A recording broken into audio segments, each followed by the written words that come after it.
What's up, everyone? Welcome back to Conflicts of Interest. This is episode 223. I'm the host, Kyle Anzalone. Co-host today is Connor Freeman. Connor, how you doing? Doing great, Kyle. How are you?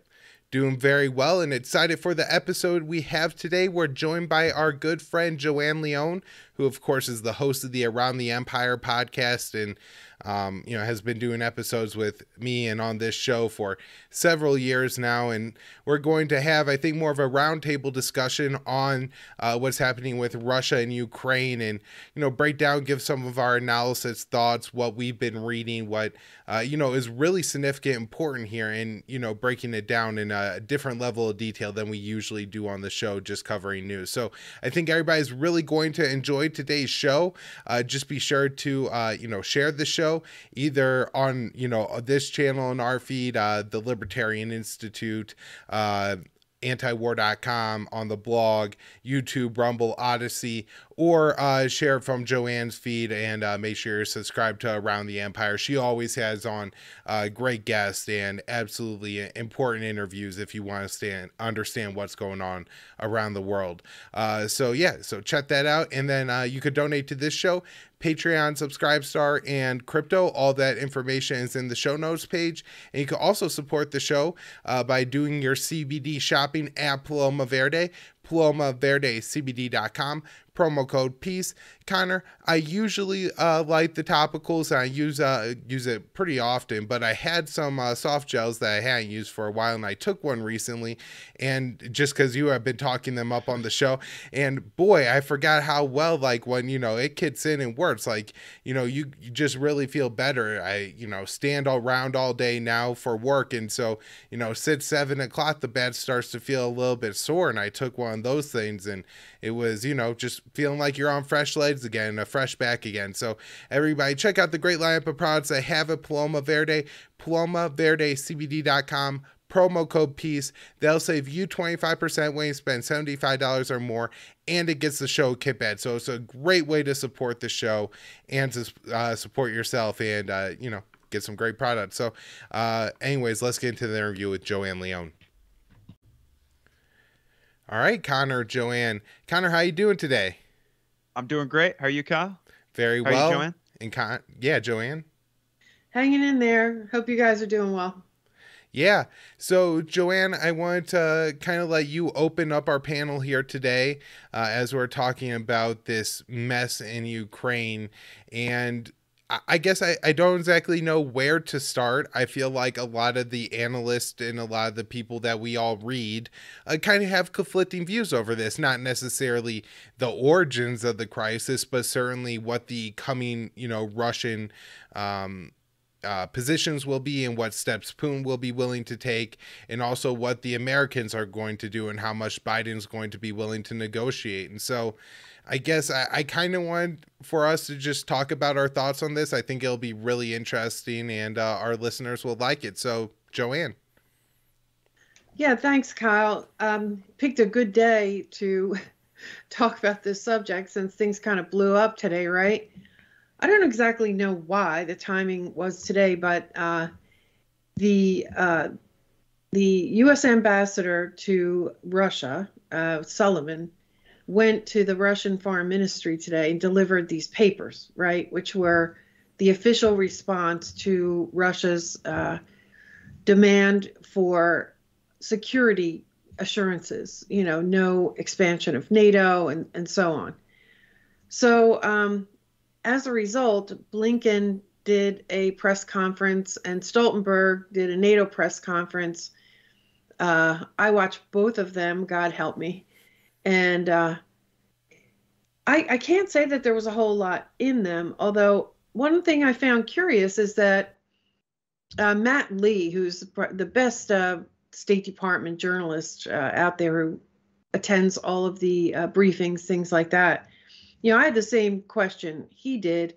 He kind of like Blinken went on for like 20 minutes or something, and Matt Lee just kind of boiled it down. He's like, so did you basically say no to the Russians? And Blinken, he didn't answer it straight up, but what he did say is that there was nothing in those documents that they haven't said publicly in recent weeks, and he said, and frankly, in recent years. So I guess I wonder if that's true, then why didn't they just make the document public? Why are these secret documents that they dropped off at the Russian Foreign Ministry? So I wonder if there are other things in there. I have wondered all along if there's other things that they're arguing about or talking about in the background that they just don't want to make public. But Joanne, on that point, maybe just to expand a little bit on the secrecy of the letter, I guess I've seen people interpret this in two ways. One is that the U.S. basically wrote Russia an FU letter, right? Like, we're willing to negotiate on some missiles in Ukraine, but beyond that, we're going to do what we want. Or that they did it because they're offering something that might actually work, and for whatever reason, maybe it's fear of the American hearts, or somebody brought up to me today that I think it's a fantastic point, out of fear of what the Ukrainians will do and how they will react. Maybe they'll try to strong arm the Biden administration or something like that.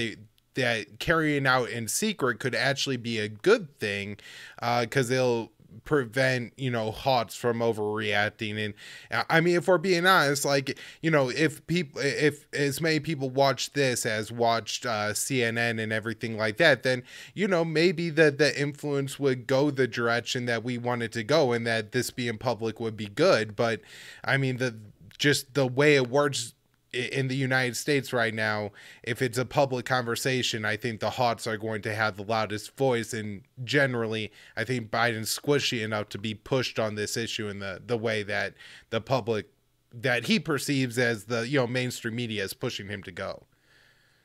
Yeah, I mean, I hope so. In that case, I don't know why he didn't just say then, or why did he go out of his way to say, like, yeah, there's nothing in there that we haven't said publicly in recent weeks. But hey, he could have his reasons. Lavrov really blew off Stoltenberg, really. He's just like, I don't listen to that guy. No, for real. There's like a clip I sent you, Kyle, remember? Yeah. He's just like, really? He says that Stoltenberg isn't in the same reality. I think he said that Stoltenberg isn't in reality or something like that. So yeah. Right. And Lavrov said that, there's just military mania going on here. So it's, it sounded like it was blowing the whole thing off. But at the same time, like, I talked to Mark Sloboda today, recorded an interview, which will be out soon.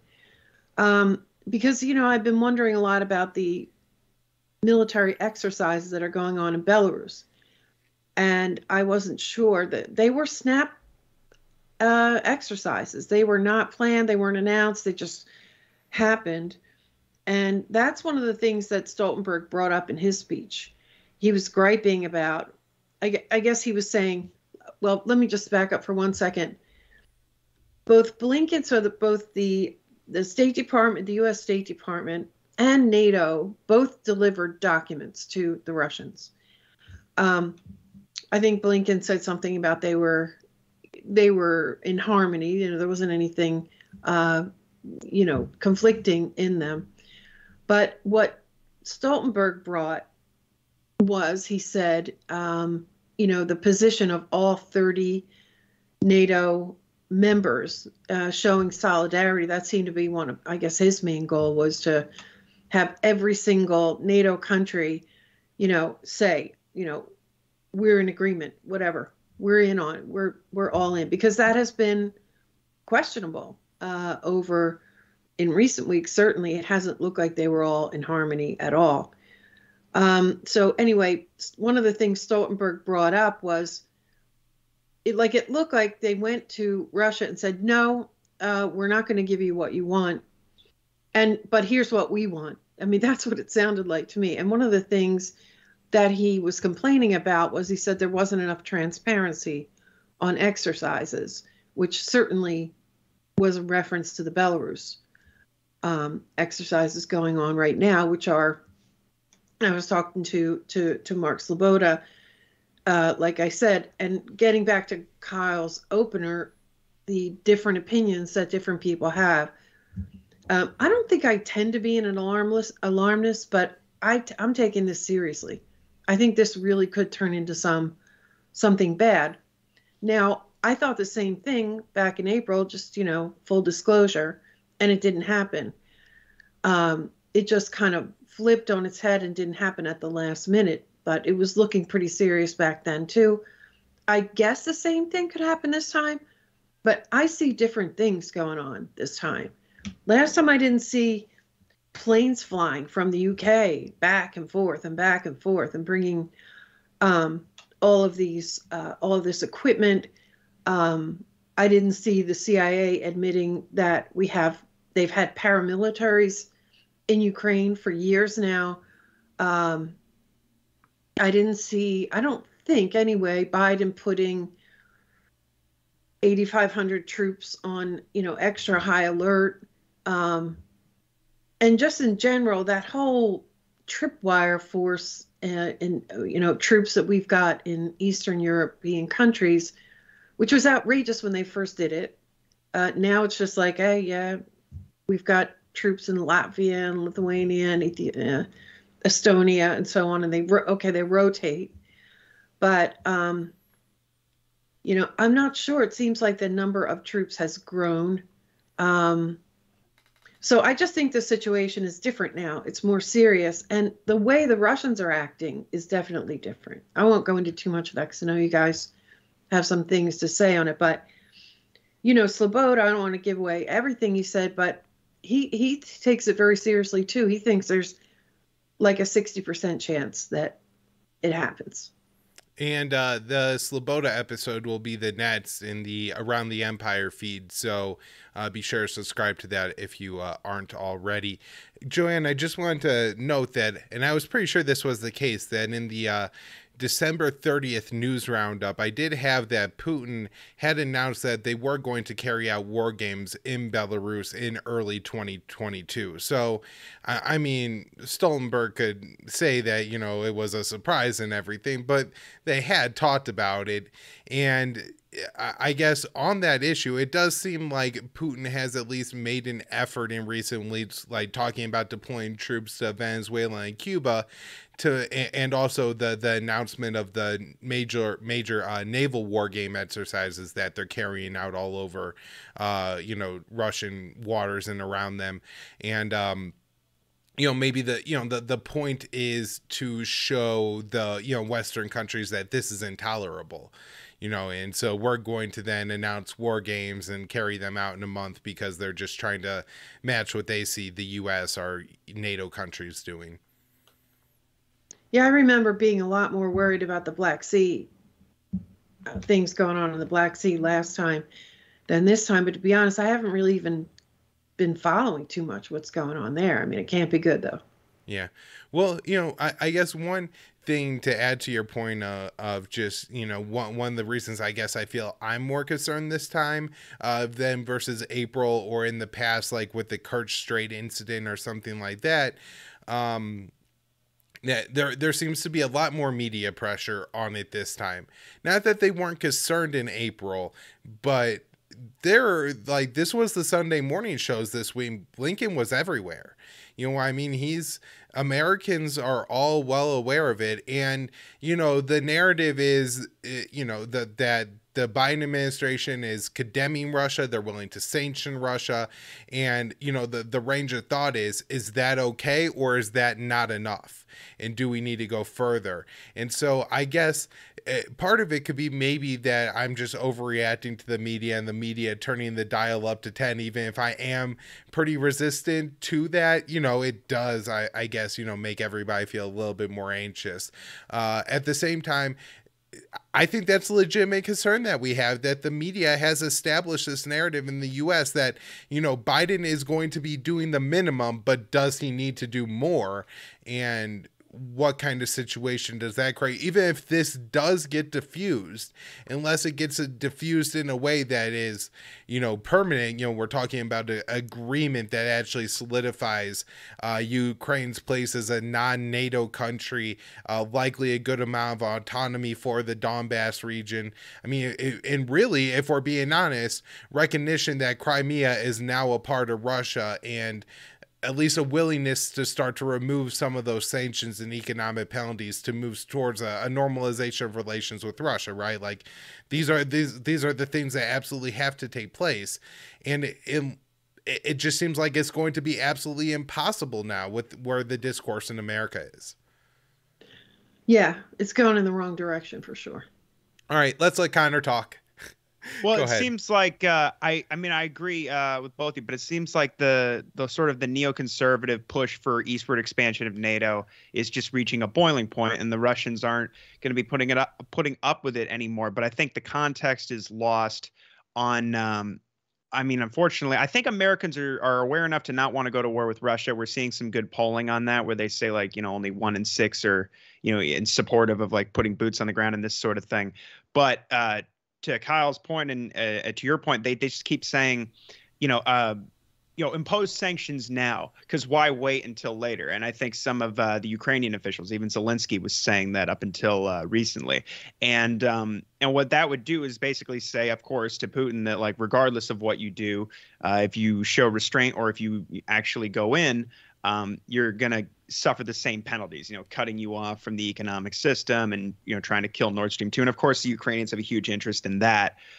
But I'm encouraged, of course, because the Germans are sort of standing in the way of that, and the French. I like that they've taken a more independent position, although they were saying things today like, I mean, there were mixed signals from the French and the Germans today where you have like, it sounded like there was some good news coming out of the Normandy Format talks that so I guess I heard Dan McAdams quote a Ukrainian official or Ukrainian representative from yesterday saying like we've unlocked the format, and that they were basically saying good things like we have a likelihood or it's a good sign that we could be reaching a peaceful resolution of the crisis.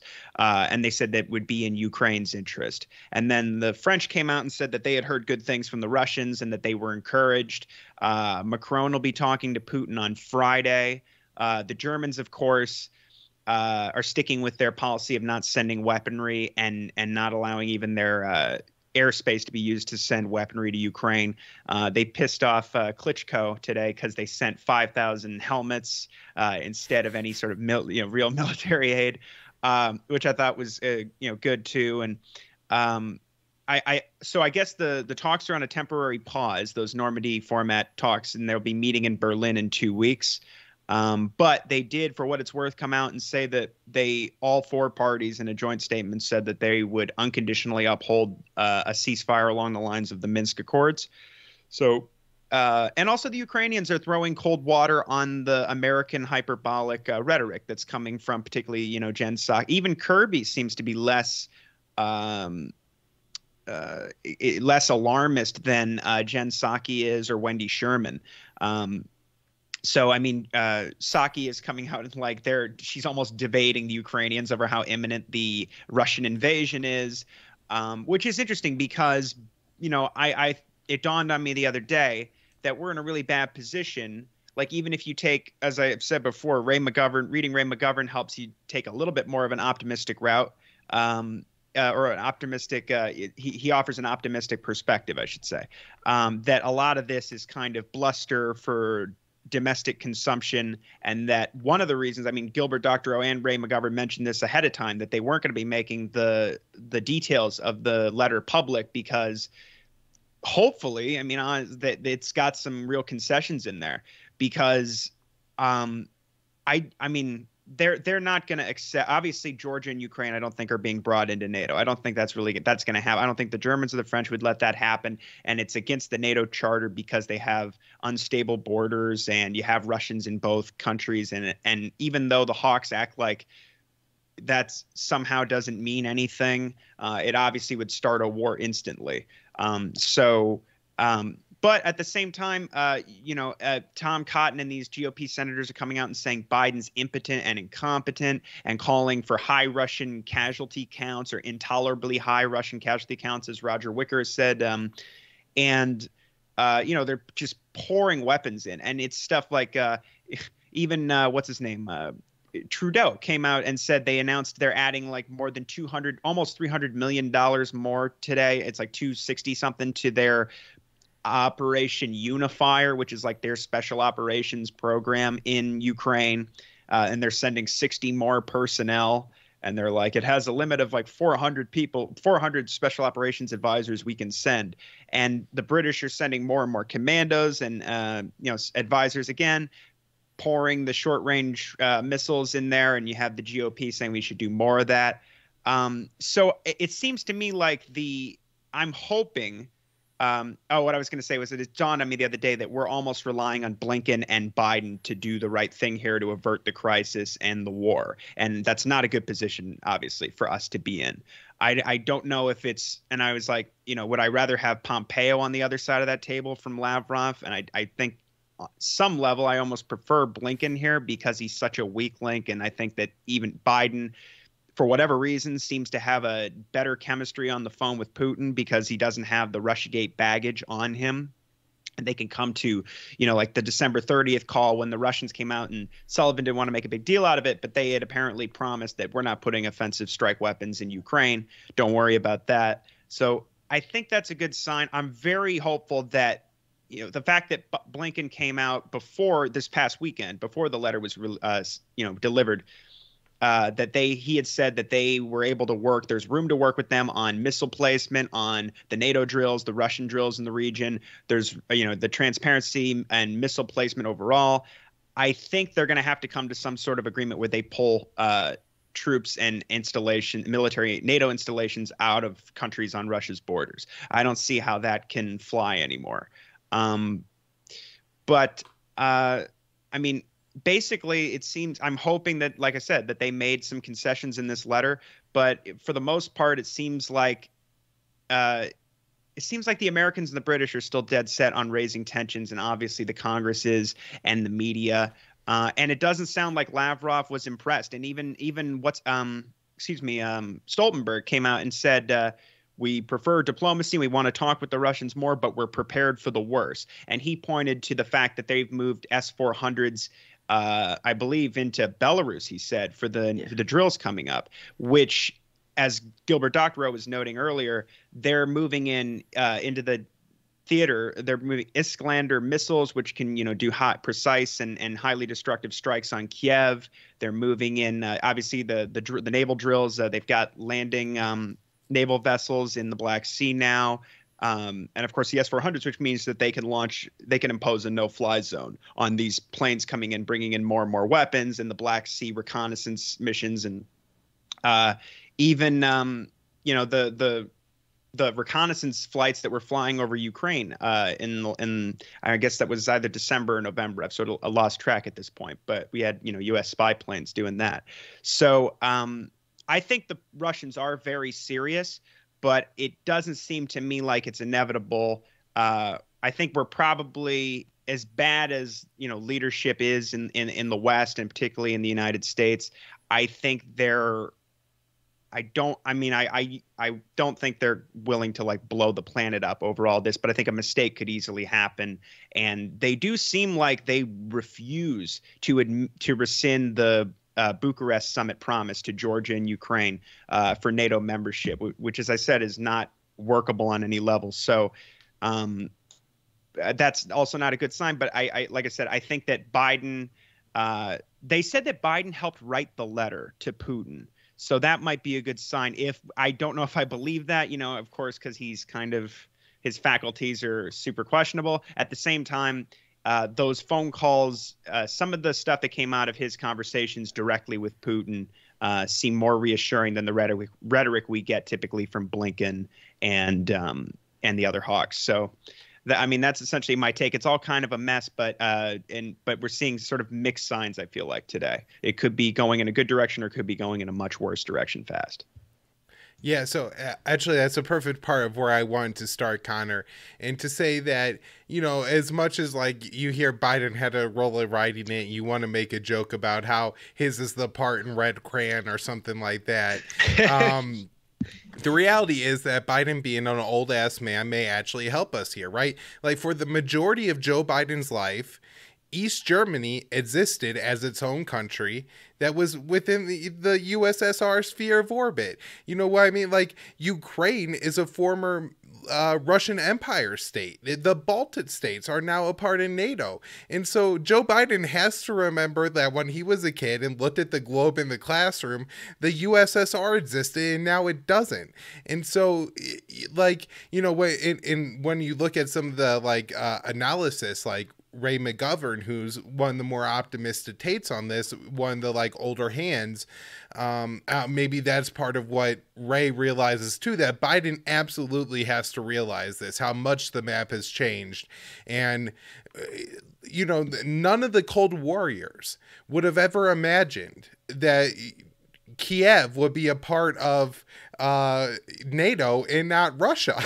You know, like that was never a thought. This is a major city a few hundred miles from Moscow. You know, the fact that they're talking about making this a NATO member state is absolutely crazy. And so I want to start there, that maybe Biden, you know, being kind of a guy who grew up during the Cold War, kind of realizes the status of what a Russian sphere of influence is, where Ukraine is, and what kind of influence NATO could possibly have there.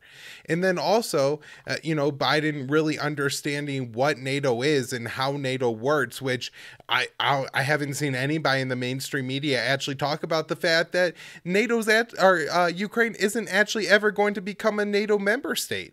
You know, it has to get the approval of every other country, and Germany and France aren't going to go for it. That's a major issue.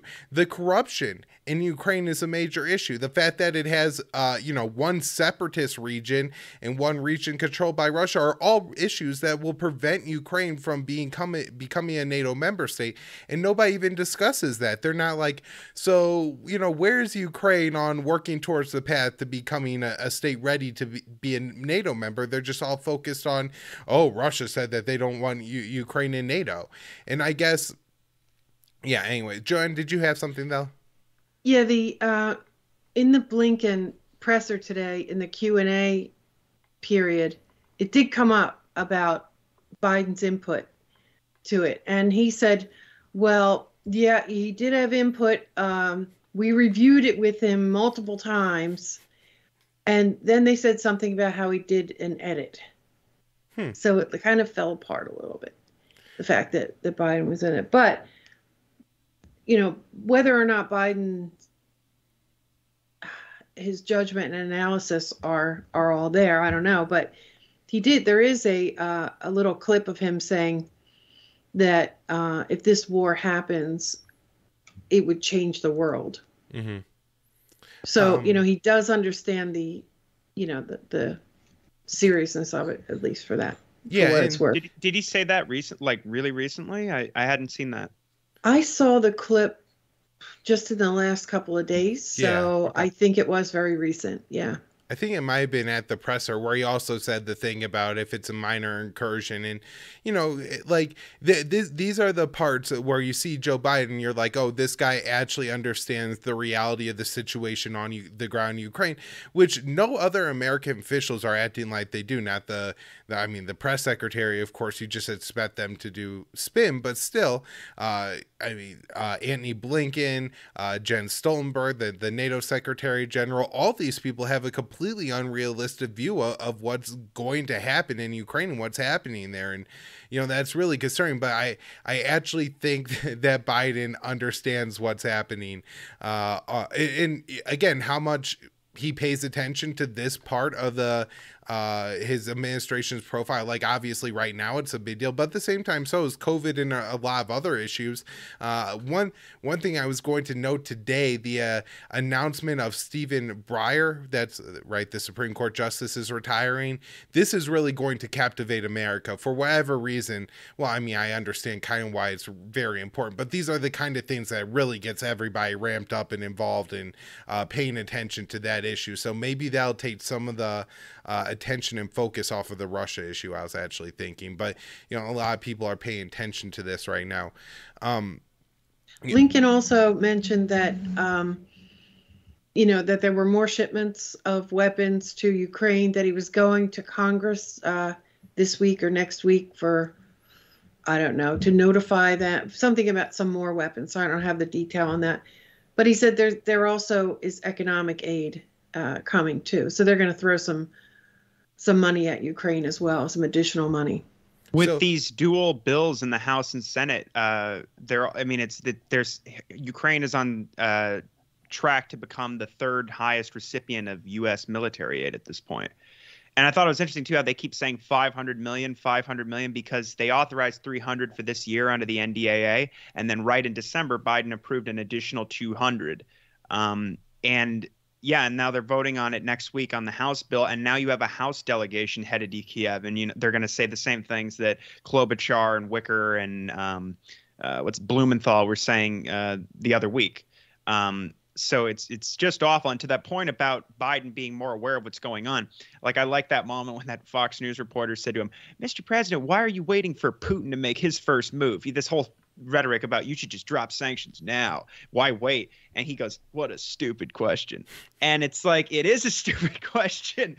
So, he could provide a more substantive answer, obviously. But I thought he asked about inflation. I thought that was Steve Doocy. This was like the week before. Another hot mic. It's two Fox News reporters he's called or said we're stupid here in the last 2 weeks. So a couple other points I have that I think generally make me more optimistic, and that is, while the Biden administration is talking about doing things, nothing they're talking about doing is actually going to prevent a Russian invasion of Ukraine. Now, maybe the people who work for Joe Biden really don't understand this, and they really think that they're going to prevent a Russian invasion of Ukraine with Javelin and Stinger missiles, but I really don't think that's the case. And I don't think that they think 8,500 troops being on heightened preparedness is actually going to do anything to prevent a Russian invasion of Ukraine. And so, maybe these are things that they're doing just for PR and not necessarily to stoke American fears of Russia, but maybe to appease the American hawks and the war state and everything like that. I don't know. I mean, that's kind of a generous interpretation, but it's a way to look at this a little bit more optimistically, because again, they are kind of irrelevant, the amount of weapons we're talking about sending right now. As somebody told me today, a good example would be if somebody wanted to prevent the U.S., if the U.S. was going to invade Mexico, there's nothing you could do to prevent the U.S. from taking Mexico City. China could send the Mexicans all the weapons that China could manage to send the Mexicans, and the U.S. will find ways to destroy the shipments, to and just it's just proximity, geography wise, too close. It's not going to work. And that's the situation that you face in Ukraine, that no matter how many weapons the U.S. pours in, Russia will be able to overwhelm it just by proximity and geography and who's the military power here and who could do what. And so, all that is a very important in reality that, should prevent any kind of conflict from happening. But I think there are some other really important things happening that do start to change the balance. And maybe the first and most important one is, I think Russia really, really doesn't care about U.S. sanctions. I think we finally reached the point where the Russians have faced so many U.S. sanctions for so long, but not only that, the U.S. has sanctioned so many countries around the world: Syria, Iran, North Korea, China, Venezuela, Cuba, Zimbabwe, Mali is now facing massive sanctions. All of these countries have essentially, trade with each other. And so, them and the countries that are willing to abstain and the countries that can't help but do business with Russia, Europeans importing the gas and Turkey and the Caucasus and India and things like this, means that Russia is able to absorb the blow of U.S. sanctions, even if that includes being withdrawn from the SWIFT. I saw this week that Russia and China announced they were carrying out joint naval drills after they had the week before carried out drills with Iran, Russia, and China, but then they were doing just Iran, China naval drills in the, I think, Arabian Sea. But they also, this was from the Russians, said that Russia and China had talked about bilateral trade in national currencies. And so, they're talking about being ready to move on from the SWIFT. And, of course, for people who don't know, that's like international, the way business is done. If you're changing through current countries and currencies, a lot of times you got to go through SWIFT. And so that being sanctioned by the U.S. or, Russia being sanctioned by and prevent from using SWIFT would be prevent them largely, I guess, from operating in the U.S. operated global economy. But it seems like now there's enough of the global economy that's been cut off that they could operate on their own. And I think that's really, really important. It really changes the balance of power and that the leverage that the U.S. has over Russia. Joanne, I was wondering what you thought about that. Yeah, they've been working on an alternative to the SWIFT system for, I don't know, I think a couple of years at least. I don't think it would be a smooth transition necessarily, but they wouldn't be just like completely out in the cold with nothing left to do. And there have been a lot more bilateral trades where countries decide to just pay in their own currencies. That's been happening more and more. I don't know. They could be bluffing, but I think they probably are. They probably are ready.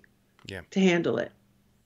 And with the condition that is a whole nother subject, but the condition that the financial system globally is in, the economies and things like that. And I personally think that there's a deliberate breaking down of the economy going on that's tied into all this, but it's just a whole segue. I don't want to get into it. So I don't know. I think that might have something to do with it. I think that it is, I can say confidently, it's not half the threat that it used to be. They've been planning for this. They've also been stockpiling gold. Somebody, I don't know what happened with the ruble, but that was fluctuating yesterday. But that wasn't a great catastrophe either. I just think, like you basically said, we've sort of worn out. What else can we sanction? Who else can we sanction in Russia? I mean, let's be real. Right. And are we willing to sanction the Germans for continuing to use the Nord Stream 2 pipeline after they invade Ukraine? I mean, right, that's just, the U.S. isn't going to sanction Germany. And my guess is that Russia has made that calculation as well. And that Germany needs the energy.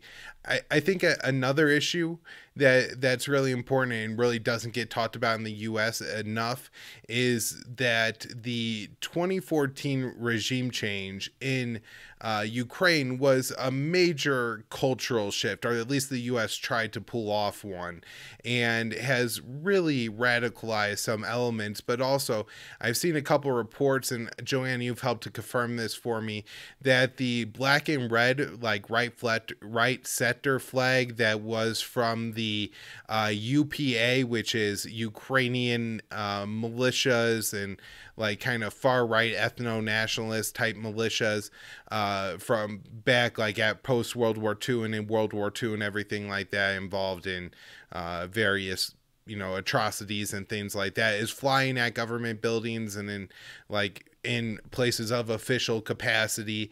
And I think this represents a real effort from the U.S. to, I don't know, like maybe not intentionally. So I don't think, the U.S. set out to say like we want to, purge Ukraine of the ethnic Russians, but essentially the U.S. has backed the side in Ukraine that is interested in really doing their best to purge, the ethnic Russian cultural part of the country. And this is going to come to a breaking point. And I think Putin, if you listen to his speeches, this has been more so recently, is absolutely concerned about the plight of ethnic Russians in the former USSR states in particular, and sees the situation in Ukraine as, that being something that he maybe has to do. I mean, maybe, you know, that's looking at generously from Putin's perspective, and it's just like a propaganda point that he's going to capitalize on in Russia, that, you know, I did this in part to protect the ethnic Russians who are living in Ukraine. But at the same time, you know, this is a very historical and part of Russia, really, you know, that we're talking about in eastern Ukraine. And so, you know, that the right sector flags being raised there are probably somewhat intolerable culturally in Russia. And so I think that's a really important note. And I was just wondering if I know Mark Sloboda has talked about that in the past on your show. I don't know if he mentioned that in your interview today, Joanne. Yeah, I specifically asked him about that. He said, yeah, those and the Wolf's Angle. I think it's the OAN is what the original organization was. The I don't know. So the supremacists, the ones who want purity of Ukrainian ethnicity and things like this, and you know, just absolutely hate the Russians, and are a real danger to the people in eastern Ukraine. That's not an exaggeration. Mm-hmm.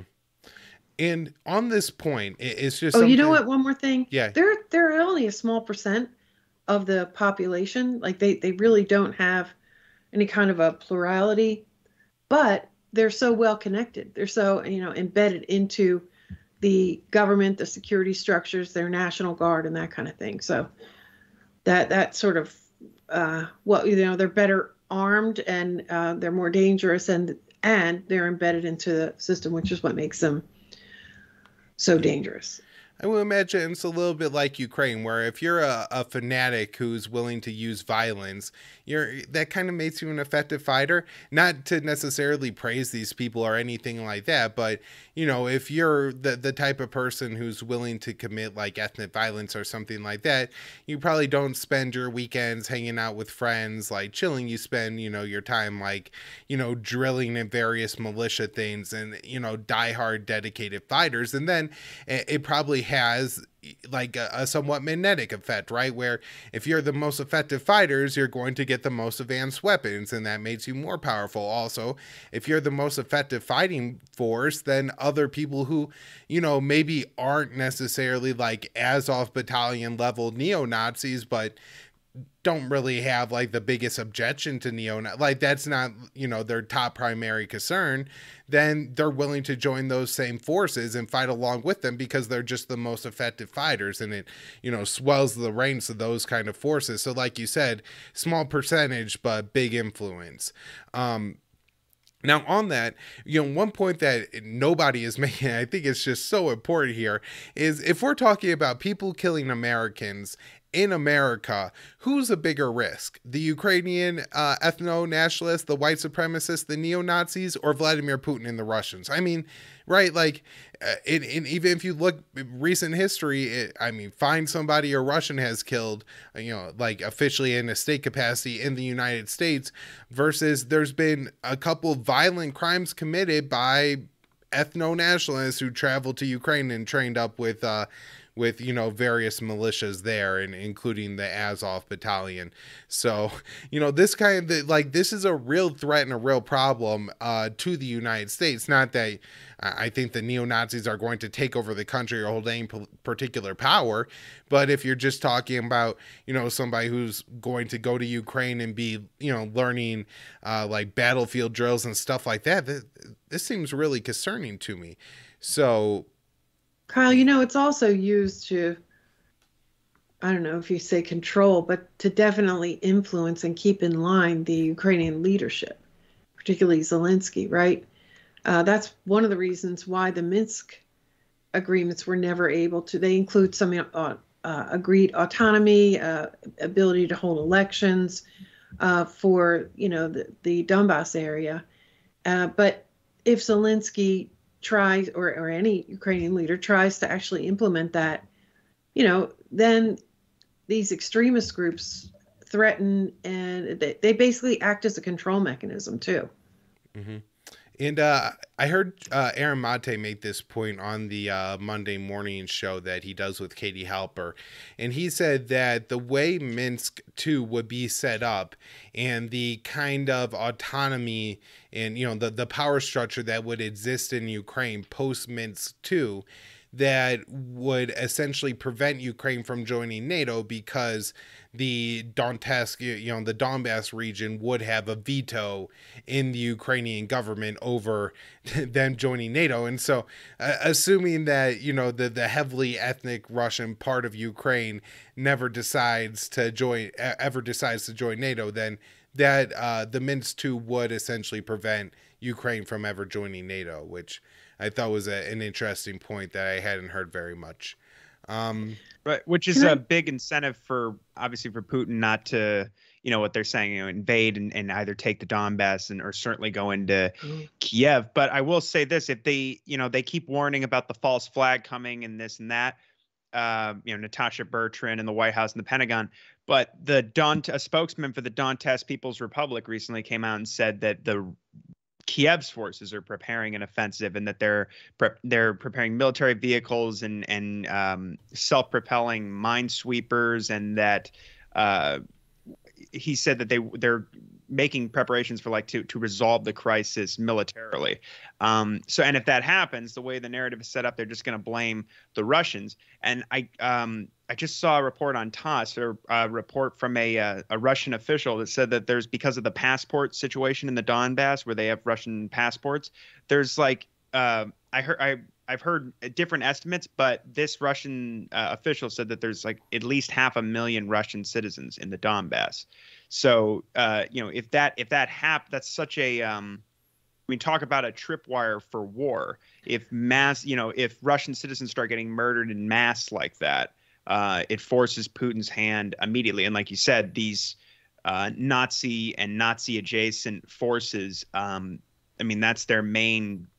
That's what gets them off, is killing ethnic Russians. And so that's it's just a recipe for disaster right now. So the main thing, and so that's why I'm obviously most hopeful for the Normandy Format stuff and ensuring some autonomy. But like you said, you have brown shirts out there ensuring that that's going to be thwarted. And that's the thing, not enough people are talking about what's actually happening on the contact line there, Yeah. Well, particularly with the fact in that Yahoo article, and I know it was an official statement and all that, but they talk about that the CIA paid paramilitaries are over there fighting and making real battlefield gains on behalf of the Ukrainians. And so it's, only a matter of time before one of those conflicts, Connor says, involve the death of somebody that at least holds a Russian passport. And this was a big issue, 4 maybe years ago or so, where the Donbass region was in exile for several years and people couldn't get passports because there were no official Ukrainian government buildings, and so you couldn't travel outside the region, which not that I'm sure that it's fine living in the Donbass and everything, but you might want to leave it every once in a while. And so if you can't get a passport, you can't do that. Now maybe Putin could have allowed some travel to Russia, but you couldn't go to another country. And so I think Putin's hand was kind of forced there, but we now have a very problematic consequence from that. I think that was most of the major points that I had wanted to hit on. So maybe we'll do our little wrap it up thing here and start with Connor. And I guess I'm not asking you maybe to make predictions, because that's kind of impossible and everything like that. But what are your thoughts on going forward? What are you particularly paying attention to, and anything along those lines? Well, certainly you can't rule out the possibility of covert operators, either backed by the U.S. or not, or some elements in the CIA doing something that starts off a chain reaction where there is conflict and the idea that they do a lot of projecting right now. This stuff about, the Russians are going to do a coup and put some puppet regime in power in Kiev. And turns out, I'm blanking on that guy's name, but he's been banned from the country now, I think, for years and under sanctions since 2018. But they also, they say the things about the false flags. And I think that that's, again, probably more projection. I'm sure there's plans in place.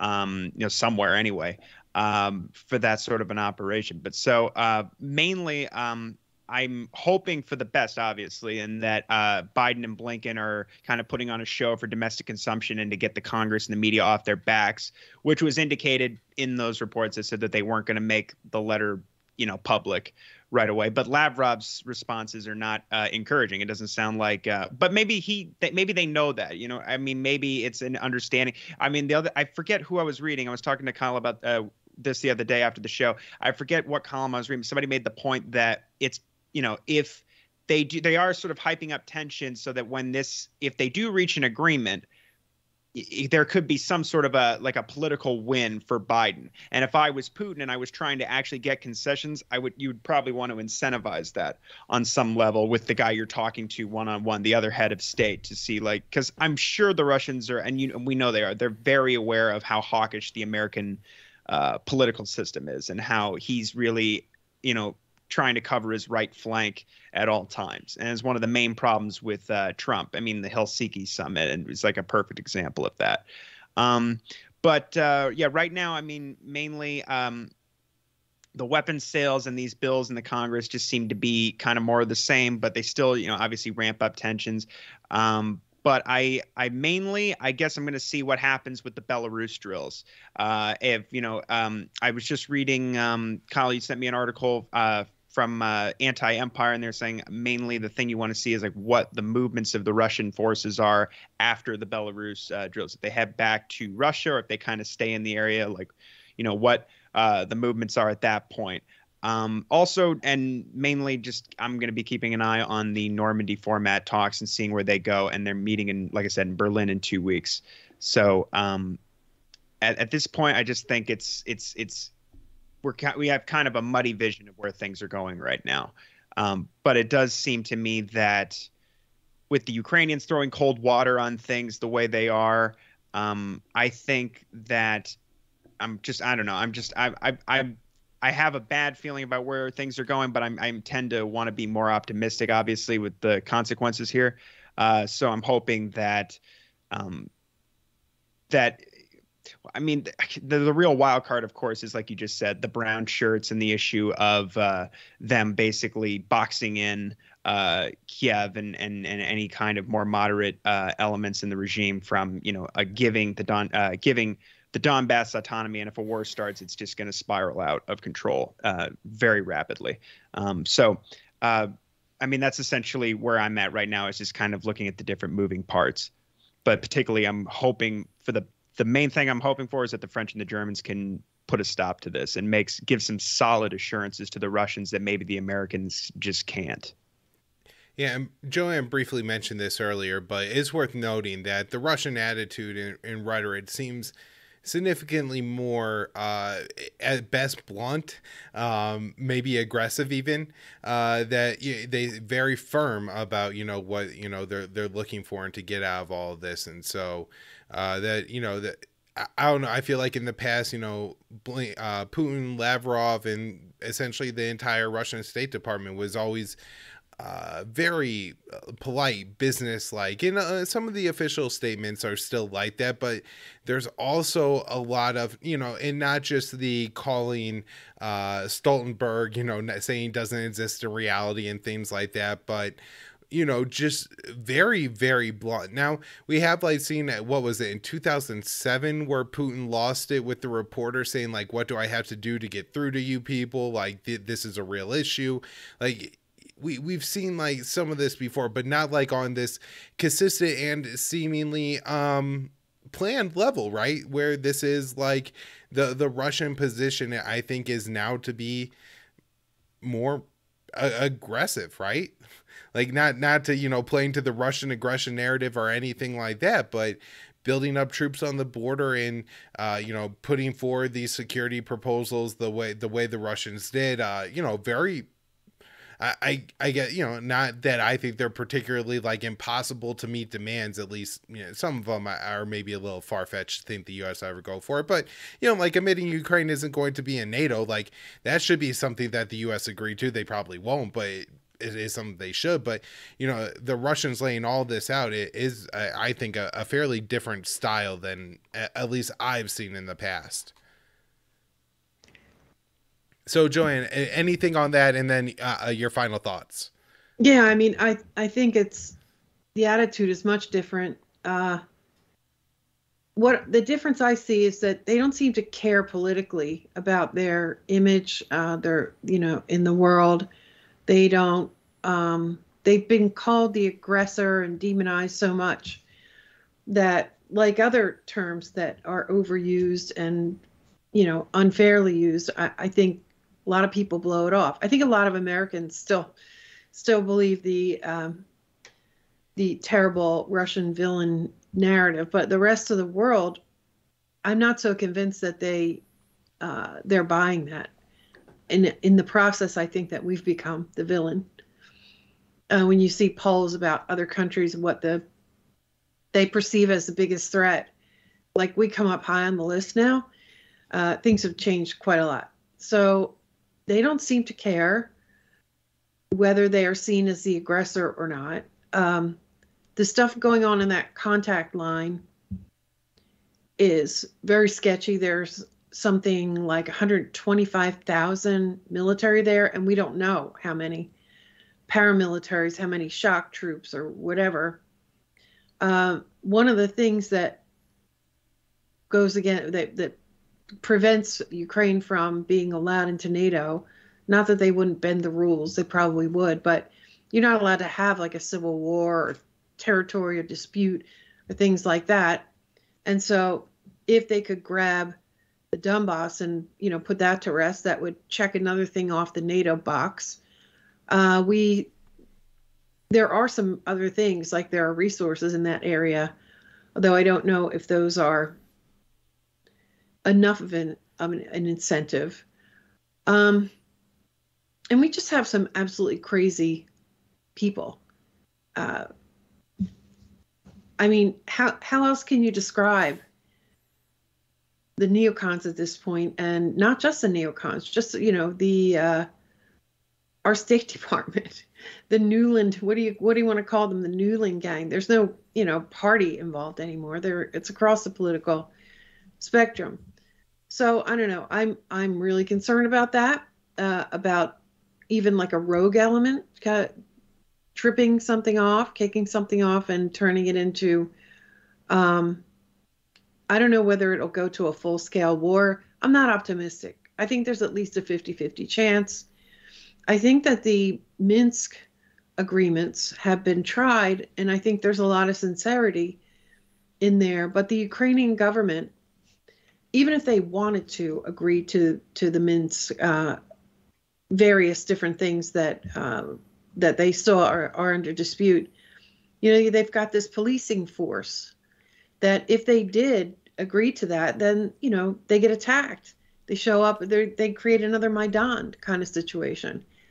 And that's why the regime change operation by the Russians seems like they might actually do something like that, because they know that you can't get any further right now with the people who are in political power right now in Ukraine. The way things have been arranged, no progress can be made on those Minsk agreements or much of anything. So, there are people who think that in the original Maidan that Russia should have moved faster, that Putin should have prevented that new government from coming in, or should have reversed it. And I don't know, you wonder whether some people are looking for a do-over. The Russians on, the 2014 Maidan, the Ukrainians on the embarrassment of they called it an ATO, anti-terrorist operation, when they went into eastern Ukraine and they expected to just, overrun the two separatist regions, and they're still smarting from the whole issue with Crimea. You just wonder whether zealots are looking for a do-over there. I just think there's just too many factors that point in a negative direction. And so I think it's at least a half and half that it happens. Yeah. I mean, a great point. Like, we didn't even talk about the fact that former Ukrainian President Petro Poroshenko is facing treason charges in Ukraine right now. So, there's so many levels that, as Joanne's saying, that this could go wrong, right? Where it could even be like more of an internal conflict in Ukraine that pushes the government to take a more aggressive stance or to empower more radical elements or in things like this. Maybe Zelensky sees the Donbass as a solution to the neo-Nazi problems, and that they could all go die over there, right? Like, these are the kinds of things and calculations that governments certainly have made in the past and could make in the future here. So, and I don't think Zelensky is any kind of political genius or anything like that. I think he's relatively a novice, and so anyways, I guess my reason for optimism is that in the short run, any kind of conflict between the U.S. and Russia is always obviously the wrong move. And so I guess I'm somewhat optimistic that everybody will always continue to divert war because war would be so catastrophic. And so that's my little bit of what I'm holding on to as good news. Also, as like some of the arguments that Ray McGovern has made and some of the points that Gilbert Doctorow have made that I think have been absolutely excellent on, it does seem like there's like some negotiations going on here and something can come from it. I guess the problem that I have is in the long run, it seems like at best we're going to ratchet it up 3 notches here and bring it down 1 or 2, and we're not even going to go back to where we were before. I don't think the United States is anywhere near willing to make an agreement with Russia on Ukraine that is long-term sustainable resolution and not simply a 1 to 2 year band-aid where the U.S. I think that the U.S. would make that kind of deal, and with the people that you have in like the State Department right now, they would make that deal, but they would continue to build up Ukraine and really push to make Ukraine a de facto NATO member, a state that the U.S. would defend. Now, I don't think it will actually happen that the U.S. would go to war for Ukraine, but them thinking it might happen could really start a war. And so, I guess my biggest fear in all this is the potential political miscalculations, not only from the idiots in the U.S. State Department and the U.S. government in general, the hawks in Congress, and, the general foreign policy blob that's all on board with Joe Biden isn't doing enough, but also, potentially from a mistake made by Zelensky or other parties in Ukraine.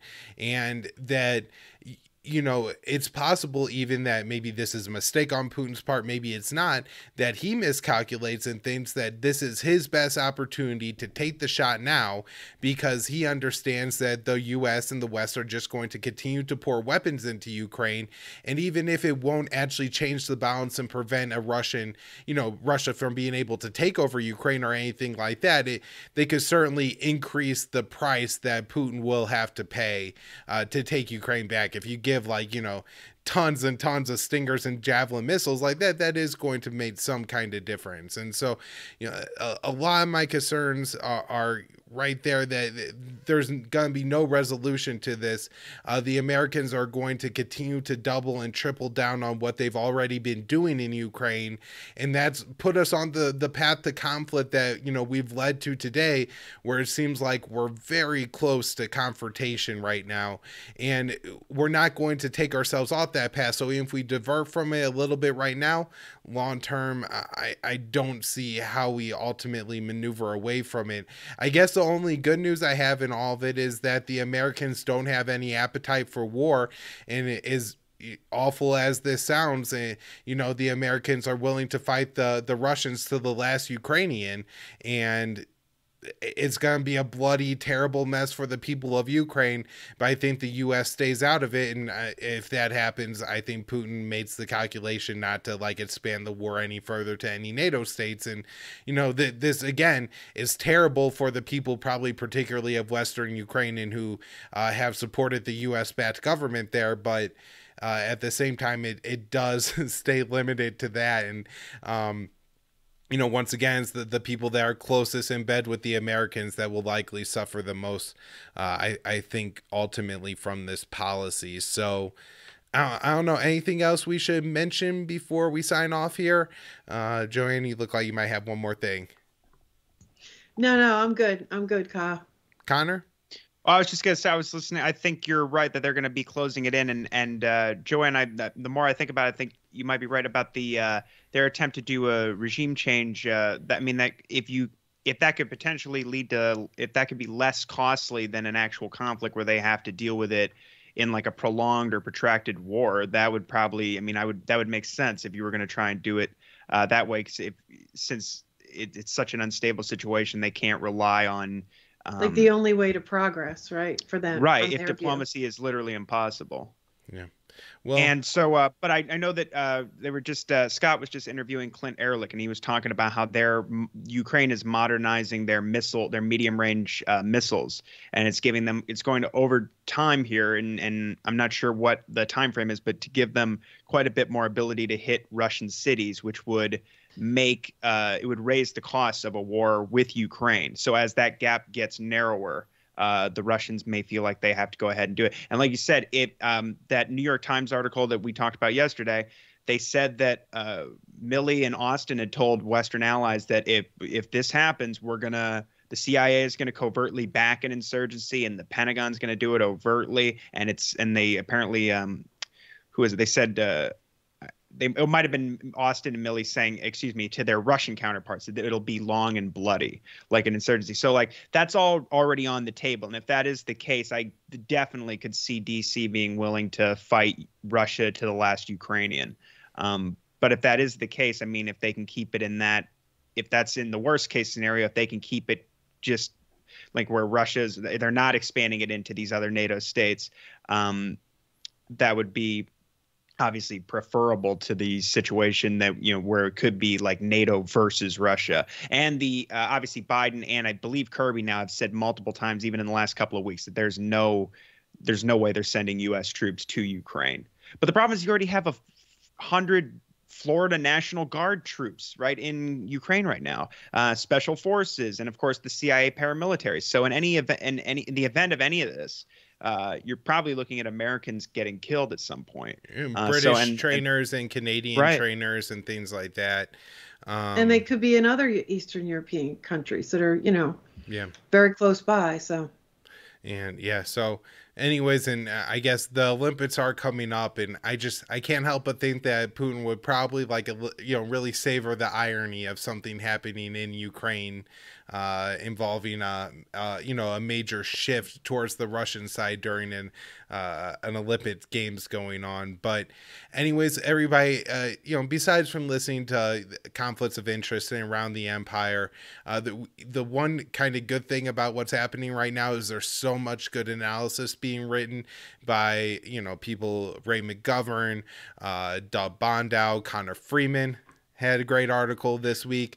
Anatole Levine, usually at the Quincy Institute. Douglas McGregor.